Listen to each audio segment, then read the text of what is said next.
我作为一个恶毒男配，却迟迟没有黑化，系统急了，给我绑定了坏化成真系统。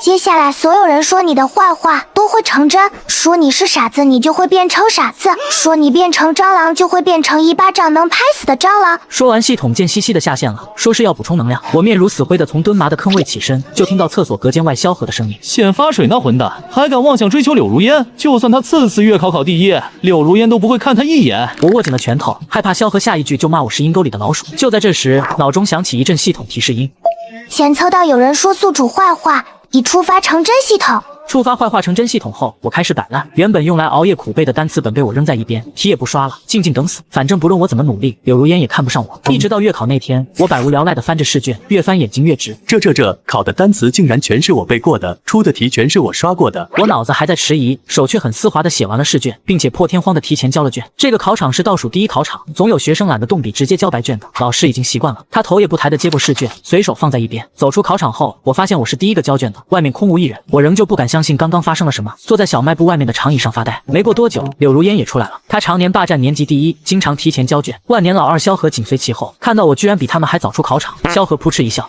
哎呦，显发水同学，好歹是1月1次的大考，不会做也不能自暴自弃啊！柳如烟看着我，皱了皱眉，蔑视的表情溢于言表。我张嘴想要辩解，她却干脆利落的移开视线，转身离开，准备下一场考试去了。考完之后，不知道是谁告的状，班主任老刘也知道了我超前交卷的事。有些同学平时就不努力学习，考试的时候更是连敷衍的面子工作都不做一下，提前交卷那1个小时，不知道去哪儿鬼混了。他的眼神时不时往我这儿飘，我不安地挪了挪屁股。可是我都做完了，试卷写得满满当当，提前交卷应该没事吧？这样一想，我就有点委屈。几天后，成绩出来了。我原本习惯性想从底部开始找我的成绩排名，又觉得这次应该考得还不错，所以难得自信一把，从名单中间开始往后看，一直看到倒数第10，还没见着我的名字。不会吧？每道题都做完了，分数还那么烂吗？没想到突然有人尖叫：“小华居然不是第一！”我也愕然，这还是第一次柳如烟掉落榜首，我不禁分神想：那第一是谁啊？不会是万年老二萧何逼宫成功了吧？那人声音突然尖刻到差点把我耳膜震破。第一居然叫显发水，显发水是哪路大神啊？我愣住，抬头直接看上成绩单的第1页，我的名字赫然印在榜首。与此同时，我感到越来越多的视线投注到我身上。他就是显发水，看着很普通啊。诶，我们班以前有这人吗？你忘了，就是死皮赖脸跪舔咱校花的那个。我的身边不知道何时已经是真空地带了，所有围着看成绩的同学此刻全都散开，把我围在中间。有人震惊，有人指着我不敢相信，突然有人冲了过来，一脸不可置信地盯着成绩单。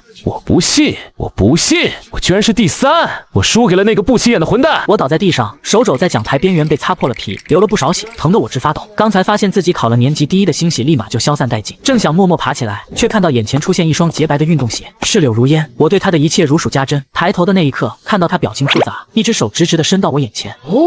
他是心疼我，想拉我起来。我突然觉得也许那个缺德系统也不太灵。我和柳如烟的故事不就从此刻开启了吗？就在我心里酸酸甜甜交杂，准备将手交给柳如烟的时候，她说：“同学，你作弊了吧？把你的小抄给我，我会交给老师，让他对你酌情处理的。毕竟你是初犯。”顿时一盆凉水向我泼下。卧槽，这就是系统的威力吗？坏话成真。萧何说我就算考上第1，柳如烟也看不起我。如今我考了第1，柳如烟果然依旧轻视我。我不由苦笑，这就是作为男配的命运，逃都逃不掉。可是我从哪儿变出莫须有的小抄给他呢？我没有作弊，只是这次考试的题目都是我复习的时候做过的。对柳如烟，我说了实话，没想到她不耐烦地打断：“哪有那么多凑巧？你都快满分了，早点交代算你自首。你这样谎话连篇，我也帮不了你了。”说完，她转身离开，一边走一边拍拍手上不存在的灰尘，仿佛刚刚差点与我的手碰到，脏了她的手似的。没过半小时，班主任把我叫到办公室去，里面坐满了老师，包括年级主任。有同学跟我反馈，你在这次考试中采取了不正当手段来获取分数。我自嘲一笑，从我入学开始一直就是透明人，这还是第一次入这些大人物的眼呢。刘老师，我知道您不喜欢我，可不论是谁在您耳边扇耳旁风，我都可以理直气壮地说我没有作弊。我拒不承认，气得老刘重重拍了一下桌子。你说的什么话？我对每个学生都是一视同仁，我看你是烈性门改。旁边教导主任温和地劝我，现在说出来我们可以不公布，只要你私底下写个悔过书，以后改了就行。老刘气不顺，又补充道：有同学亲眼看到你带小抄了，你还不承认？现在嘴硬，等下监控录像调出来，证据确凿，看你小小年纪值不值秀。我梗着脖子，唯唯诺诺10几年的我突然想为自己勇敢一次。我没错，我没说谎，我没作弊，有人诬告我，让他出来跟我对质。教导主任喝了口手中保温杯里的茶，摇摇头，这是何苦呢？到时候全校通报，面上多不好看。老刘正要附和，却见他把保温杯放在一边，看向办公室门口的方向。不过既然显同学坚持，那就请目击证人过来吧。5分钟后，萧何昂首挺胸的进来了。是柳如烟。我愣了愣，考试前我确实上过厕所，但我没有遇到萧何，只是上完厕所出来，失魂落魄的时候在走廊不小心撞到了柳如烟。当时我的心砰砰的跳，连东西掉了都不知道，还是他捡起来递给我。想到这里，我面色复杂起来。我掉在地上的是之前偷偷从垃圾桶里捡出来的柳如烟的草稿纸。我是他的舔狗，谁都知道，将他的字迹随身带在身上，原本能让我多几分面对生活的勇气。难道他说的小抄是指那张草稿纸？柳如烟常年是年级第一，更是品行端正，是公认的好学生，他不会冤枉你。我突然有点想笑，品行端正，却能为了给萧何解围，歪曲事实，陷害一个一直喜欢他、一直对他好的人。原来高岭之花也不过如此。我突然起了捉弄之心，遂狠下心来，用手掐了自己一把，展现出脸色一白的效果。我可以把事实真相说出来，能不能不全校通报？我哀求的眼神明显取悦了萧何，刚刚还张皇失措的他顿时有了十足的底气。刚才让你坦白的时候你嘴硬，现在已经过了时效，不通报可不行吧？老师您说呢？老刘这会儿也是气定神闲，学着教导主任的样子吹了吹保温杯根本不存在的热气，悠悠说道：“不是老师不通情理，刚刚已经给过你很多次机会了。”说完他摇摇头，这年头的学生啊，就是不见棺材不落泪，难关啊！正在这时，监控室的老师进来，说监控调出来了，请大家前去查看。监控室的老师进来，说监控调出来了，请大家前去查看。老刘故作姿态的问我：“新同学还有必要看监控吗？”萧何兴奋地说：“当然要看，我们不能冤枉了任何一个同学。”余光中，我看到柳如烟轻轻点了点头。那就一道去看看吧。教导主任发话，所有老师连带办公室外聚集在一起看热闹的同学们，一群人浩浩荡荡地往监控室走去。几段监控视频看完，现场陷入死一般的寂静。无论是考场内的监控，还是考场外走廊的监控，都可以清清楚楚看到我没有任何鬼鬼祟祟的动作。监控里，我对着试卷发了会儿呆，随即翻看试卷的速度越来越快，紧接着就像被哪路考神附身一样，一直不停顿地写个不停，一直看到交完卷，我走到小卖部外面的椅子上坐着继续发呆，发呆又不犯罪。贤同学，你刚才想告诉我们的事实真相就是这个。还是教导主任心态比较好，他面不改色，语气平静中带点好奇。面对刚才那么久的质问，我都没哭，如今却是两滴泪挂在眼前。是的，主任，我想说我没作弊，不信可以看监控，可惜没人信我。说完，我落寞地低下头，没人看见的角落，我吸了吸鼻子，露出今天以来第一个笑容。这不可能！老刘、萧何和柳如烟齐声说道，三人的脸色一个比一个差。而且我在厕所里根本没有见到过萧何，不知道为什么柳如烟和萧何同学要这样说。我委屈地看着他们，萧何嘴张了张，没说出话。走廊的监控里确实没有拍到他走进厕所的一幕。不可能，你在走廊撞到我的时候掉出来一张纸，是我帮你捡起来的，那不是小抄是什么？柳如烟情绪莫名激动，我记得你就放在校服左边口袋里。我下意识摸了摸校服，还没来得及有所动作，就见教导主任年到中年，不知道哪来那么好的手速，把那张罪恶之源从我衣兜里掏了出来。他露出恍然大悟的表情，眼睛在我和柳如烟之间流连，我顿感羞赧。教导主任把草稿纸展开示众的时候，我更是仿佛被人绑去游街一般，僵直着身子不敢抬头。草稿纸上本来是柳如烟在练习签自己的名字，纸上一半是他写的，另一半是我模仿他写的，满满的柳如烟三字，别无其他内容。当过柳如烟的舔狗，简直就是我的前科。这张纸就是证明我前科的罪证。看到纸上的内容之后，柳如烟看我的眼神也复杂起来，像是觉得我玷污了她的名声一般的厌恶，又像是仍旧不敢相信事实的真相居然如此戏剧化。最后，她语气干涩地问了一句：“你是怎么办到的？”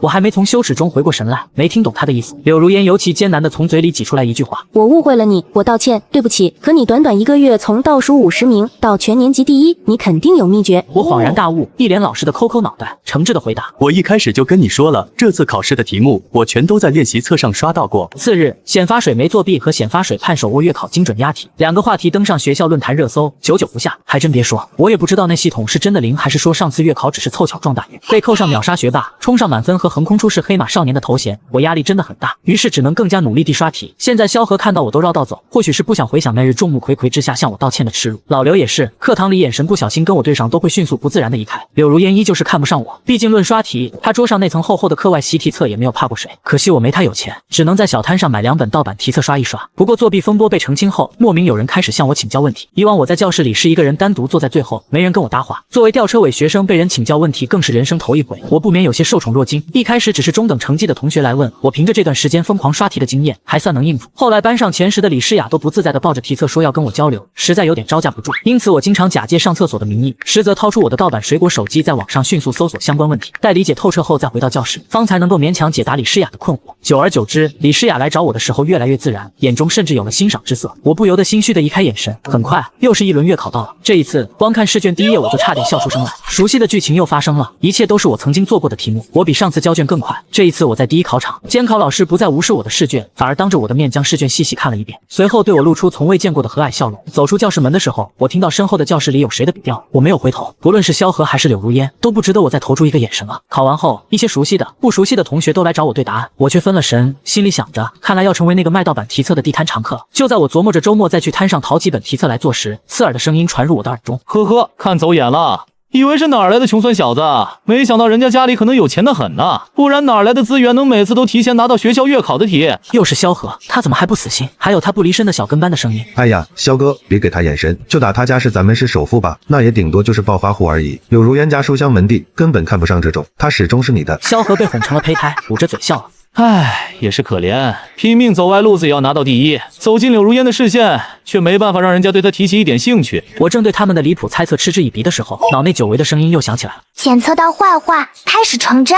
说实话，这一次我完全不再怕的，因为我已经没那么喜欢柳如烟了。自从把她踩到脚下，当了1个月的第1名之后，我飘了。以前觉得她不爱说话，性情高冷，现在暗骂她装逼。以前觉得她的白色运动鞋干干净净又有清香，香味在我的梦里还时常出现。前几天下雨，发现她的鞋上冒着泡沫，才知道香是因为洗衣粉没冲干净。以前每次看到她往女厕所去没多想，现在觉得原来女神也要拉屎，真恶心。久而久之，对她的滤镜越来越淡。就算坏话成真，就算她这辈子都不喜欢我，我也无所谓，因为我已经心如止水，不会再因为任何事情产生波澜。想通之后，我直接把系统的屁话抛之脑后，开开心心放学回家。没想到刚到家，发现家里氛围莫名压抑，客厅里窗帘拉得严严实实，只开了个小小的台灯。昏暗的光线下，爸妈正襟危坐，在我回到家关上门那刻，目光如炬盯着我，简直让人头皮发麻。我小心翼翼地想往卧室里爬，过来。老妈用有些阴沉的声调活生生止住了我的脚步。我立马稍息立正，僵硬地转身走到爸妈身前。难道他们知道我在学校当舔狗的事了？就在我胡乱猜测之际，爸爸将我的书包取下，从里面摸出我以为藏得很好的盗版水果手机。我绝望地闭上眼，不知道等成绩下来之后跟他们讲，我已经连续2个月蝉联年级第1，能不能将我的宝贝机赎回来？本来想等成绩更稳定一点，再告诉他们这个喜讯的。不管了，我和老爸的声音同时响起：“你老妈的表哥的我要告诉你们一个好消息，我上个月考了年级第1，他名下128个亿的遗产。”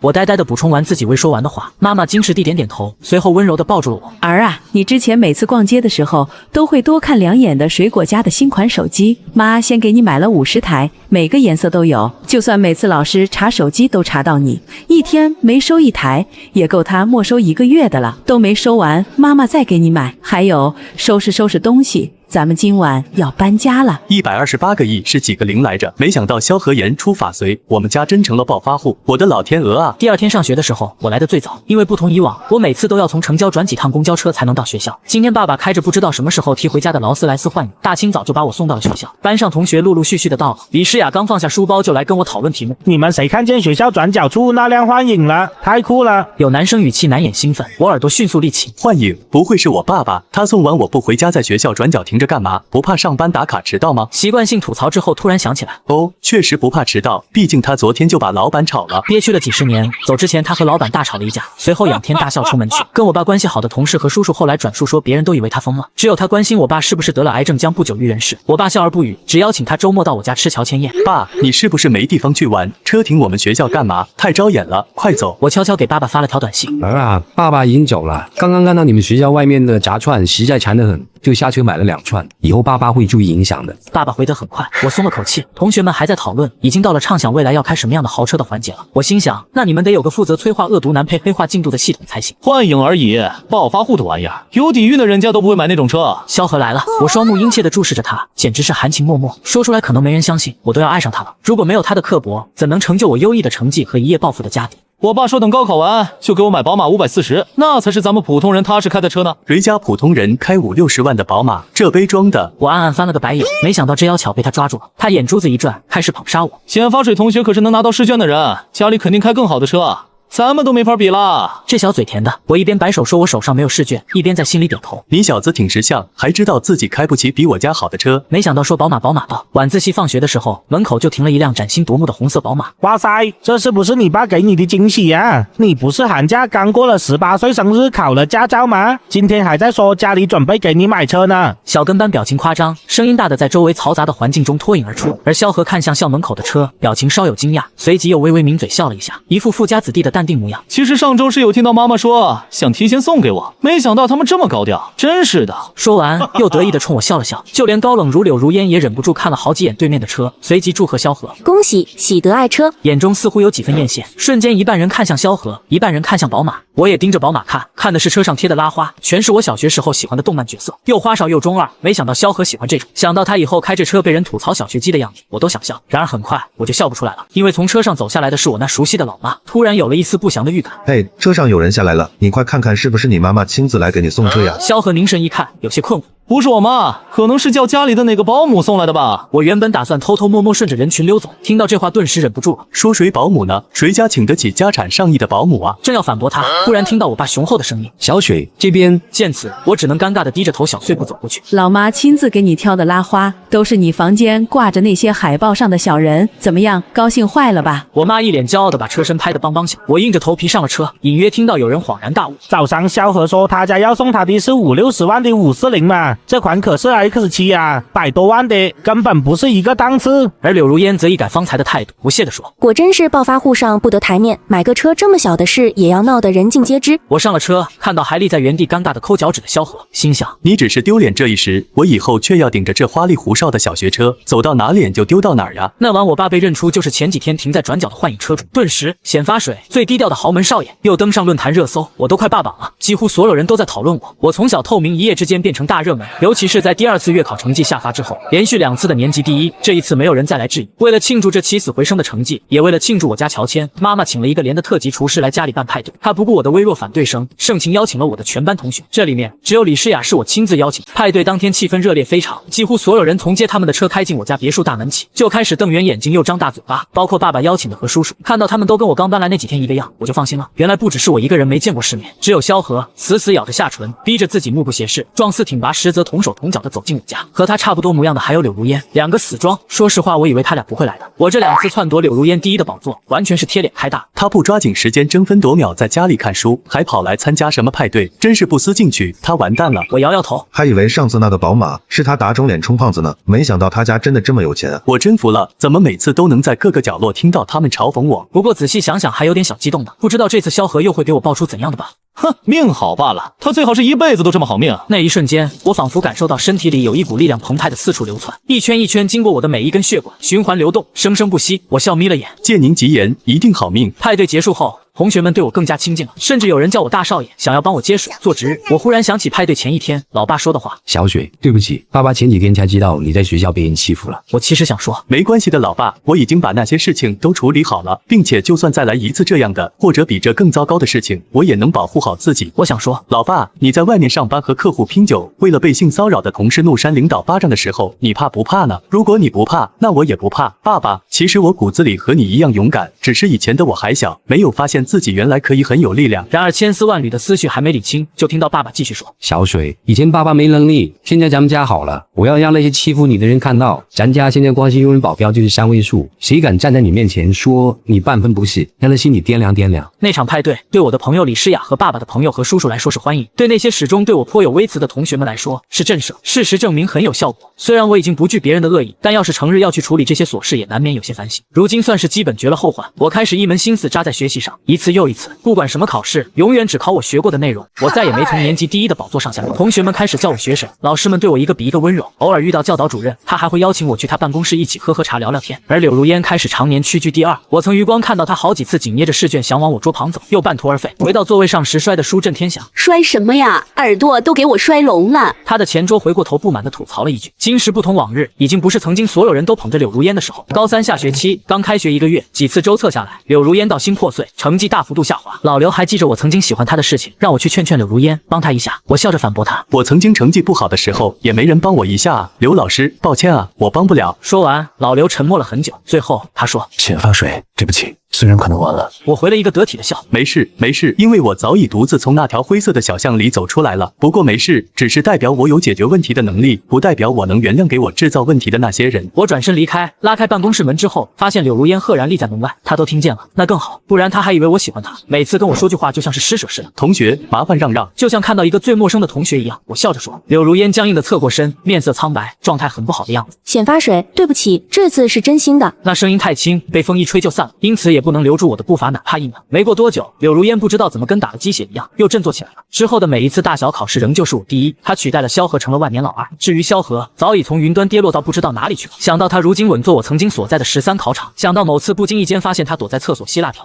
想到他被监控拍到划我车时的癫狂和被抓住进派出所时苦苦哀求的眼泪，我想或许他已落入18层地狱。一直到高考之后，柳如烟在最后的班上聚会里将我堵在了宴厅角落。显发水，给我10分钟。我挑了挑眉，他是不是喝了酒飘了，以为自己还是3年前的柳如烟呢？敢用这样命令式的语气跟我说话。见我面色不愉，他连忙补充了一句：可以吗？我看了看周围，一群人喝多了满桌的爬，没人注意到这里，于是点了点头，又打开手机计时，显得十分刻薄。他却一改往日高傲姿态，微微抬头看着我的眼睛，认认真真的说：显发水，我想我喜欢你。从小我一直都是第1名，被你的名次压在底下的那段时间，我真的想过去死。这太荒谬了！天之娇女这是在跟我撒娇吗？我扯了扯嘴角，嘲讽意味十足。柳如烟见此，更加急促的想要表白自己。可能是办公室里你跟班主任的那番话把我打醒了。我不是受害者，我没有资格自怜自艾。我挑了挑眉，已经有些不耐烦了。所以呢？所以之后我开始仰望你，努力追逐你的步伐。我想成为能站在你身边的那个人。这番告白简直是真情流露，情感饱满，惟妙惟肖，像模像样。可惜遇上了我。柳如烟，你还记得高1的时候我是什么样子吗？我也难得有耐心跟他周旋。他皱了皱眉，努力回想的样子让人想笑。完全记不起来了吧？你印象中我是什么样？不倒的年级第1，还是全市首富的儿子？是自信阳光，还是勇敢坚韧？他满眼都是困惑，似乎不知道我为什么提到这些。上面那些标签是你们印象中的我，你喜欢的也正是那样的我。可是高1的时候成绩倒数，家境普通，唯唯诺诺的也是我。那个时候，在我最喜欢你的时候，你为什么不喜欢我呢？是不能吗？柳如烟此时已经完全明白了我想说什么，他张嘴欲辩，我却斩钉截铁地给他下了判决。你喜欢的不是我，只是那些正面的、好看的标签而已。你喜欢我聪明，喜欢我有钱。柳如烟急得满头大汗。不是的。我却一根手指抵在他的肩膀，轻轻往外一推，只给他留下最后一句话。其实那些都不重要，最重要的是我不喜欢你了。随即扬长而去。走出宴厅之后，我伸了个懒腰，只觉得这世上一切都顺着我的心意在运转，实在是畅快。就连前面那个腿比我命还长的大美女，都完完全全长在了我的审美点上。高考结束了，我也满了18岁，是不是可以好好谈个恋爱了？我桀桀大笑，在心底已经把我俩的情侣头像都找好了。走了会儿神，突然发现眼前一亮，身前传来女生清澈优雅的声音：你好，请问世坤是首富家的独子显发水吗？我不知道该震惊美女什么时候走到我身边，还是震惊她怎么知道我的名字。她见我没接话，也不生气，自顾自介绍自己：我是你们隔壁春市首富家的独女秋池。我满脑子都是门当户对，门当户对。咱俩爸妈认识，你小时候还抱过我呢，你记得吗？啊，这话让我瞳孔地震。我看着不像小时候抱过她的年纪吧？小的时候，我每次要回家了，你都死死抱着我不让我走。原来还真抱过，这事儿像是我干得出来的。秋池一本正经地说：我家也是暴发户，跟你家算是门当户对，所以我请求与你建立合作关系，努力达到共同富裕，一起带领我们的家走向更大的繁荣。听到这儿，我失了半晌的声终于找回来了。等等，你意思是想跟我结婚？秋池原本努力维持严肃表情的脸顿时红了个遍，连耳朵脖子都没放过。他的声音也没刚才那样铿锵有力了，而是小声问了一句：可不可以吗？你小时候说可以的。我顿时如遭暴击，鼻血都要流出来了。这特凉的才是撒娇啊！我生怕鼻血流出，微仰着头，一副高深莫测的样子。可以考虑。他顿时有些失望，耳朵仿佛都耷拉下来了，这让我手指有些痒，想去捏一捏。只是考虑而已呀。我装模作样的补充了一句：婚姻大事岂可儿戏。随后手直接不老实的捏上了他那发红的耳朵。秋池顿时笑得灿烂。阿水，你一点没变，还跟小时候一样啊！我小时候就这么变态吗？不管了，先上手再说。和秋池在一起1周年纪念那天，系统上线了，我都快忘了这茬了。他刚上线就爆发出惊人的尖叫声。你怎么？谁允许的？你怎么吃的这么好？说完，他在我的脑海中回放了这几年的事情，嘴里一直念着：完了，剧情全崩了。我气定神闲，最后他撂下狠话：你等着，我会去摇人来修复剧情。可过了几天，他没摇来人，反而是磕磕巴巴地说：恭喜你。我挑眉：怎么说？不惩罚我了，放任我这个恶毒男配？他讪讪地笑：哪的话你都能脱离蜀中设定，单开出一个小世界来，我哪敢这样跟你说话。我顿时来了兴趣。系统说本来只是出了个小 bug， 所以让我第一次月考拿到了第1。这个 bug 其实很好修复，但他下线闭关去了，没发现。而我在面临恶毒男配被打脸的剧情时不再窝囊，木耳反击成功。那一刻起，我身上的气运暴涨，此涨彼消，柳如烟的女主气运也就暗淡了下去。而女主本来是大学才会遇到男主，更是被我搞得查无此人了。这也正常，女主都不是女主了，那男主还是男主吗？是，所以你现在才是全书为的男主。这话我喜欢。我饶有兴致的追问：那秋池呢？他恭恭敬敬地说：如果他不歪，一直喜欢你，喜欢的一点都不值钱的样，那他就是本书弟女配。只是女配。那如果他变了呢？比如说出轨什么的？系统变脸飞快，顿时勃然大怒：他敢！打但凡他对你有任何意，就会堕落成为恶毒女配。我要带他走非常残忍的打脸剧情。看着秋池在厨房老老实实给我拌沙拉的背影，我心想，你也是沾了我的光了。待你黑化之日，就是你找死之时。秋池似乎感受到了我的视线，回过头困惑地看着我。我招了招手，他放下手中的蔬菜就吧嗒吧嗒跑了过来。我将他拦在怀里，摸着他一头柔顺的长发。6年后和秋池结婚那天，司仪说出了那句经典台词，又好像有哪里不对。无论富贵还是更富贵，无论健康还是长寿，你们是否都愿意对彼此不离不弃？久违的叮一声在脑海中响起来。检测到祝福，启动长针。